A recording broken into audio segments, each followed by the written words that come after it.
সারা বিশ্বের সাথে সমন্বয় করে বাংলাদেশের অর্থনীতির উন্নয়ন কাজ করে চলেছেন প্রধান উপদেষ্টা অধ্যাপক ডক্টর মোহাম্মদ ইউনূস। তিনি বাংলাদেশকে এমন এক জায়গায় নিয়ে যেতে চান পৃথিবীর জন্য যেটা হবে আশার বাতিঘর। কেন বা কোন উদ্দেশ্যে প্রধান উপদেষ্টার এমন বক্তব্য? বিস্তারিত জান্নাতুন নাহার জেরির ডেস্ক রিপোর্টে।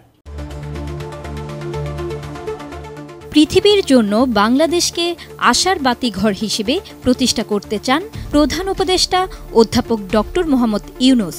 বিশ্ববাসীর উদ্দেশ্যে মোহাম্মদ ইউনূস বলেন, আমরা পৃথিবীর জন্য আশার এক বাতিঘর হিসেবে দাঁড়াতে চাই এবং আমাদের বন্ধু ও অংশীদারদের আহ্বান জানাই অন্তর্ভুক্তিমূলক সামাজিক চুক্তি পুনর্লিখনের জন্য, পাশাপাশি সামাজিক ব্যবসা, আর্থিক অন্তর্ভুক্তি এবং মাইক্রোফাইন্যান্সের ভূমিকা খুঁজতে, যা প্রান্তিক জনগণের জন্য টেকসই উন্নয়ন ও অর্থনৈতিক সুযোগ সৃষ্টিতে সহায়ক।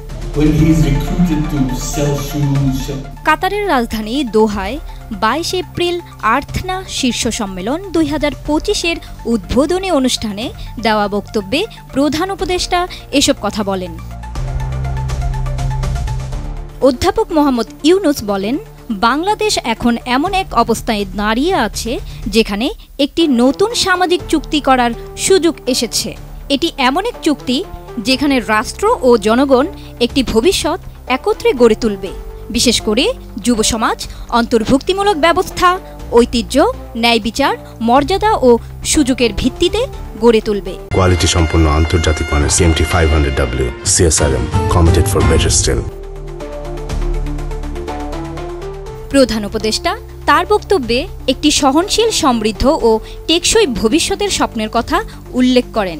উন্নয়নকে বিপথে ঠেলে দিতে পারে এমন হুমকি এখনও রয়েছে উল্লেখ করে অধ্যাপক ইউনূস বলেন, আমরা এমন এক সময় পার করছি যেখানে বহুপাক্ষিকতা হুমকির মুখে, জলবায়ু পরিবর্তন দ্রুততর হচ্ছে, ভূ রাজনৈতিক উত্তেজনা বাড়ছে এবং মানবিক সংকট গভীরতর হচ্ছে। নতুন নতুন নীতিমালা, প্রযুক্তি ও শাসন পদ্ধতি আমাদের পৃথিবীকে দ্রুত রূপান্তরিত করছে, যা অতীতের অনেক অনুমানকে অচল করে দিচ্ছে। অধ্যাপক ইউনূস বলেন, আসুন আমরা সবাই সাহসী হই, একটি এমন পৃথিবী গড়ি যেখানে কেউ এতটা দরিদ্র না হয় যে সে স্বপ্ন দেখতে না পারে এবং কোনো স্বপ্ন এত বড় না হয় যে তা অর্জন করা যায় না। ভবিষ্যৎ গড়ার ক্ষেত্রে সবার ভূমিকা প্রসঙ্গে প্রধান উপদেষ্টা বলেন, ভবিষ্যৎ এমন কিছু নয় যা আমরা উত্তরাধিকার হিসেবে পাই, এটি এমন কিছু যা আমরা তৈরি করি এবং আমাদের প্রত্যেকেরই এতে একটি ভূমিকা রয়েছে। এছাড়াও দোহায় আর্থনা শীর্ষ সম্মেলনের ফাঁকে কাতারের আমিরের মা এবং কাতার ফাউন্ডেশনের চেয়ারপারসন শেখ মোজা বিনতে নাসেরের সঙ্গে বৈঠক করেছেন প্রধান উপদেষ্টা অধ্যাপক ডক্টর মোহাম্মদ ইউনূস।